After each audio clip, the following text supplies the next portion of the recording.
let's get into it. Let's start with C.J. Stroud. I mean, I definitely think he was more of a Justin Fields than a J.T. Barrett this past Saturday. Yeah, he looked really good. This was definitely his best game. I would agree. I'm just perplexed because some of the people think that he's had this shoulder injury for a while. And he kind of displayed that, I think, against Tulsa, others when he was overthrowing stuff. And I don't understand how 1 week of not playing and the shoulder is absolutely fine. But that said, he was sharper. He had a quick release. There wasn't a lot of thought when he quick release, boom, he went and released it. So I thought he threw the ball a lot better.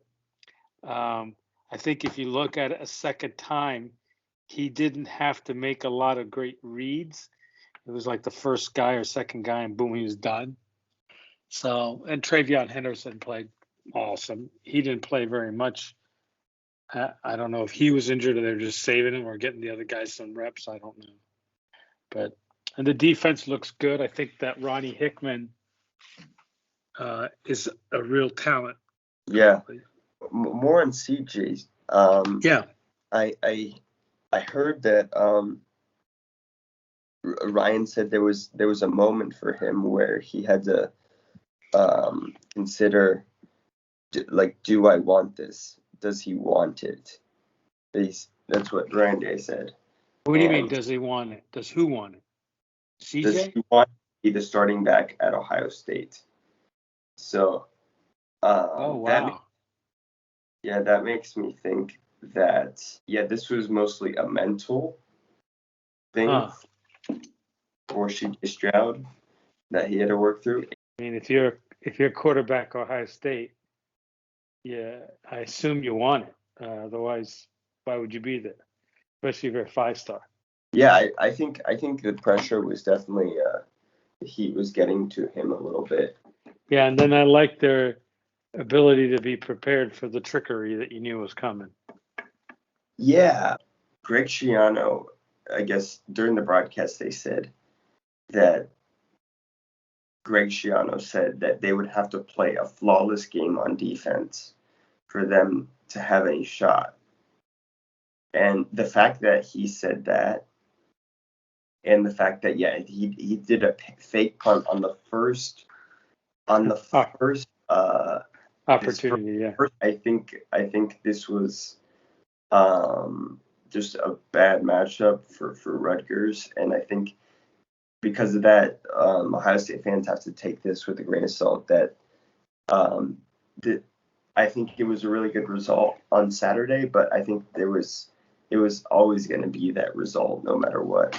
You also mentioned the defensive problems. So do you think some defensive problems have actually been fixed? I think they're starting to feel a little bit more comfortable with certain personnel in the game. They're still moving people in and out, but the defensive backfield is starting to get it. It sounded like what the announcers were saying is that they're starting to believe in the philosophy.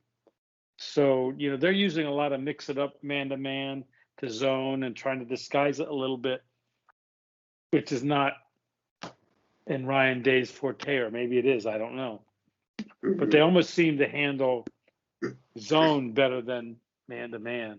And I thought this quarterback wasn't bad. I thought he was pretty decent. And, they gave Michigan a run for their money in the big house. I didn't think the quarterback was good at all. I mean, they've had the same quarterback, the same two quarterbacks. I mean, the Langen guy, Johnny Langen, has also been their quarterback for a while. It seems like for the past 10 years. I don't think they're very good. So it's not much to make of it, but at least they seem to control the game. They covered the spread. Something to build on. I think Ryan Day said, don't get too excited yet. We still got a lot of work. But it's a good start. No, yeah, definitely it's a good start. And I think, I think there's a lot of comparisons from this season to 2014. And in 2014, after the loss to Virginia Tech, they played a lot of teams who were not very good. Just like in this stretch run, they've after the Oregon loss, they've beaten some teams who are not very good. But that 2014 team, after that stretch run of playing some teams that were not so good, they obviously had the kind of scare loss or a scare win at Penn State that kind of brought that team together. But then it went up to Michigan State and beat Michigan State really handily. So those wins and the improvements they made against the inferior competition before really helped them. So I'm optimistic about these past 2 weeks, Akron and Rutgers, and the strides they've made. I'm Yeah. more of a wait and see kind of a guy. Yeah. Test the next week they play Maryland, then they get a break and go Indiana, Penn State. The Penn State game will tell us a lot, and the Penn State Iowa game will tell us a lot this weekend. I don't think Maryland's going to be much of a test, honestly.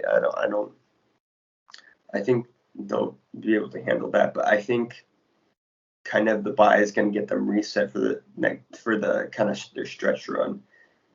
And I think Indiana, they've got some skill guys, and I think as they gave them some problems last year, and I think that'll be a test at least for the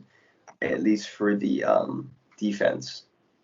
And then of course they go Penn State, and then from there on, I think that's the real test coming up. Yeah, but, I agree. I would agree. I'm very impressed with one room I'm really impressed with is the running backs. Master Teague has been running with some authority. Whenever I see Master Teague get the ball recently, I'm like, it takes me a second. Like, who is that? Who is that running? Is that at first I think it's Mayan Williams? Oh, is it Travion? Oh no, it's Master Teague. I don't know if we've seen a Master Teague run with this much authority before. What do you think? I didn't pick it up like that. I think our offensive line so overmatched their defensive line that I could have ran through half those holes. I think the Master Teague's hit his ceiling.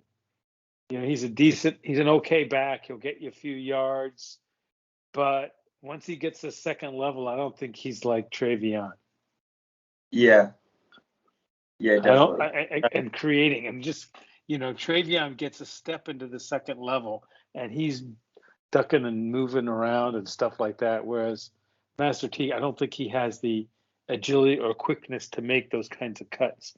Mayan Williams is just a beast. He just runs through people. He tries to go around, but he basically runs through people. I feel bad for him. I hope he gets back to play soon. His injury that he's going through kind of put him behind the other two guys, maybe long term. But I mean, I like what they have. Obviously you got Travion, who's just an animal. But I mean, I like Master Teague, especially. Like you said, he's not great at breaking it all the way for a touchdown, but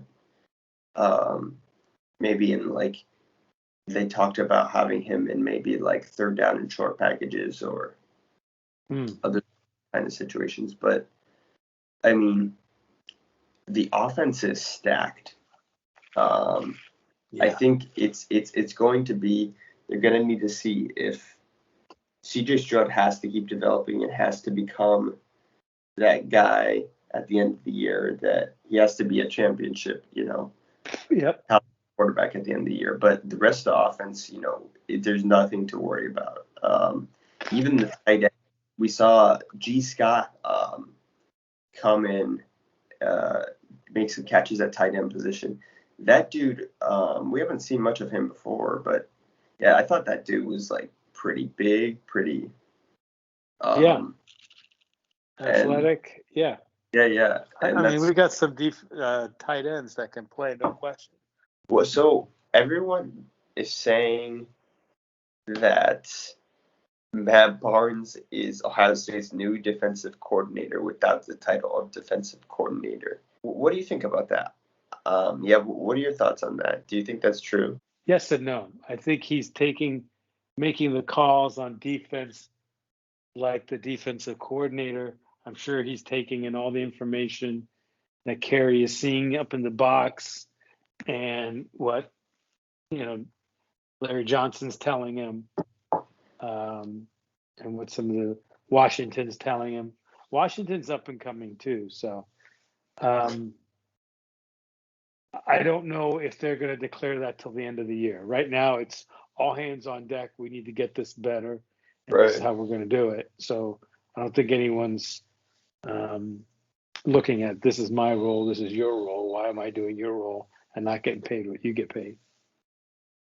So, from a calling the defense perspective, I guess he is the defense coordinator, but that depends upon how you define defensive coordinator. I don't know.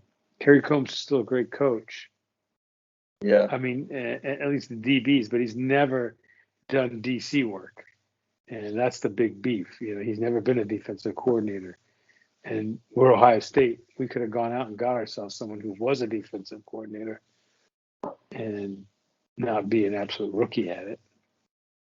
So what I can't tell is that because do we have Kerry Combs because Ryan Day got a lot of influence from others in the program, mentors in the program, even Gene. I could see Smith being like, "Hey, we need a new defensive coordinator.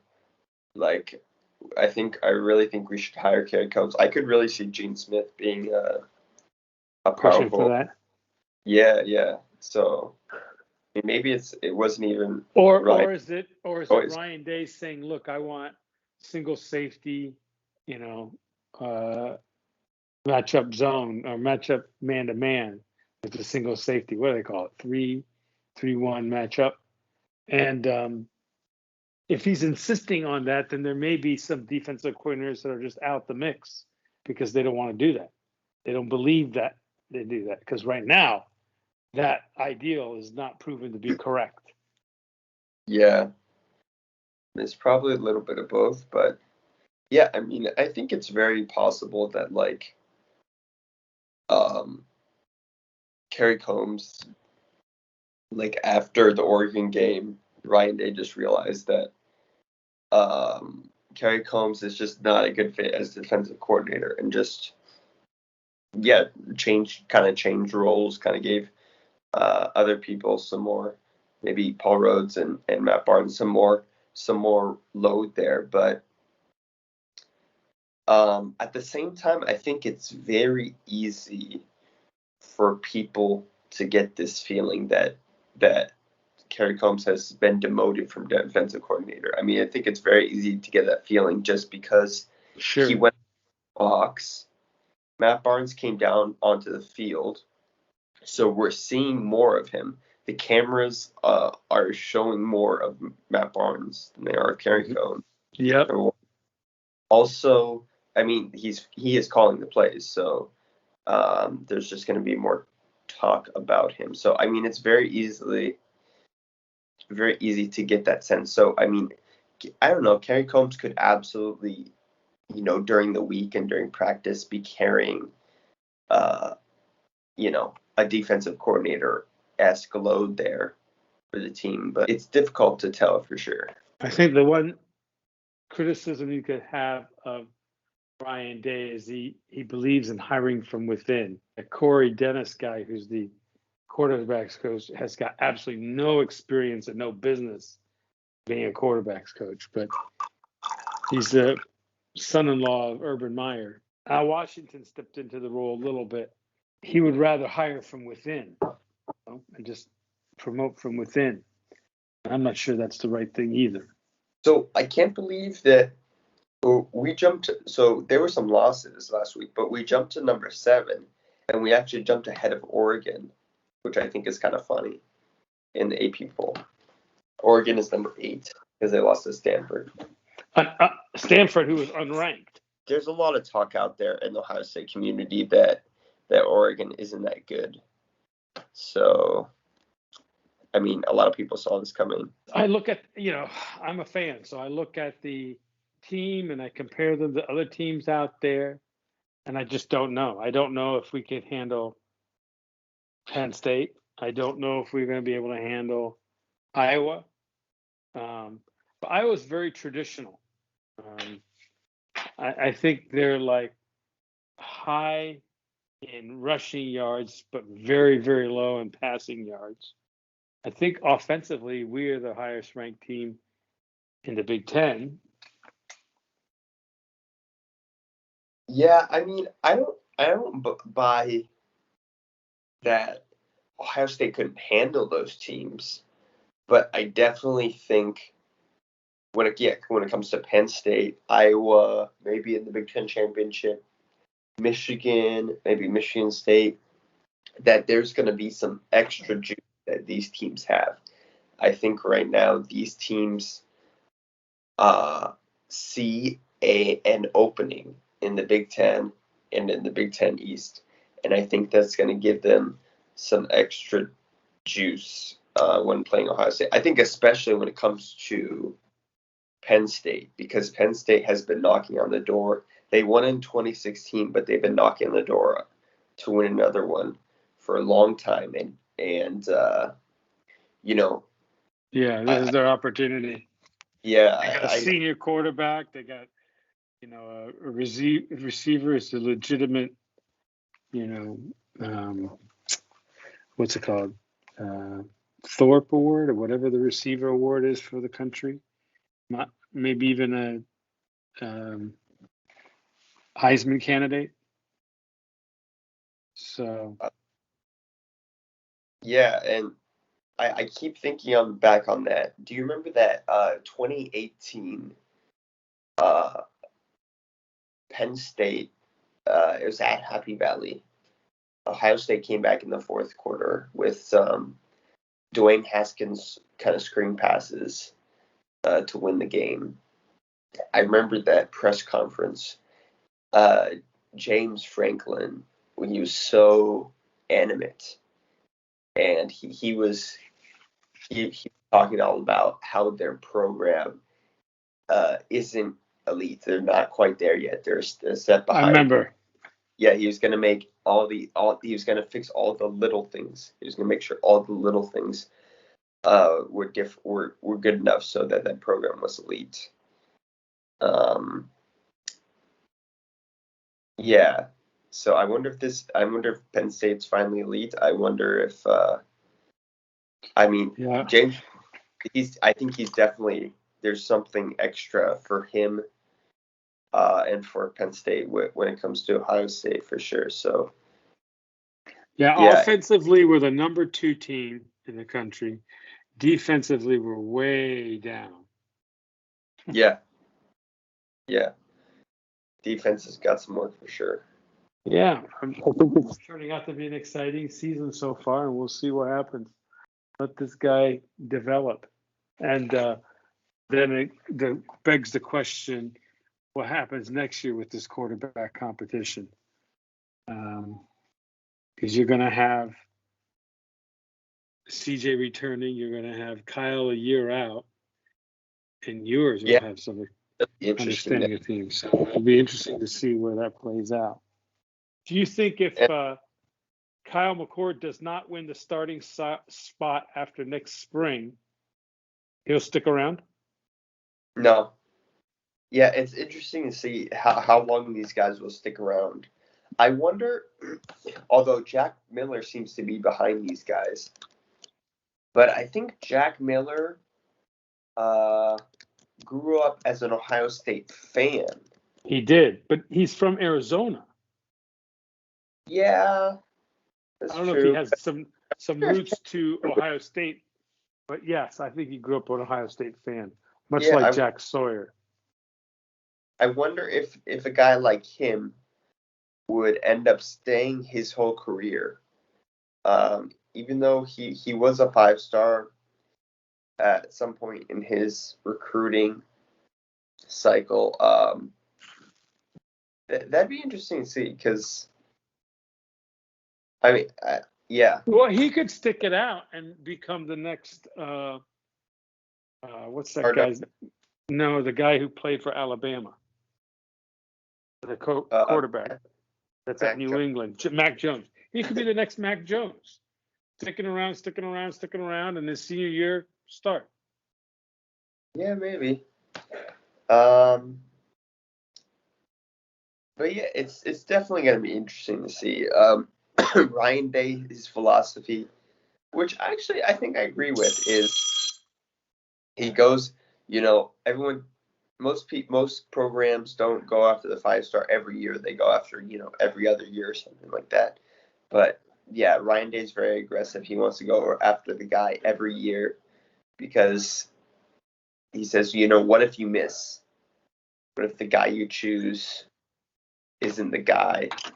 Um, but if you get the best guy every year, then you're gonna hit. Yeah. Uh, and if like a guy like Jack Miller is an Ohio State fan and he wants to be at Ohio State, no matter what, then that's even a bonus. Um, Yeah. yeah, I think this quarterback situation with it being so stacked is really interesting. Yeah. I agree. And I think the defensive backs are starting to come into their own and assert themselves. The um, Burke or Cam Martinez, if he can stay healthy. Ronnie Hickman. The other guys are getting, Ransom's getting in that. Williamson is getting more playing time. Last year, I think he was a starter. Now, all of a sudden, he's not seeing as much time, but he's slowly getting in there. And when he got in there this past week, he made things happen. So I think the Yeah, defensive backs are starting to figure it out. And having played a bunch of them will give them some depth. yeah.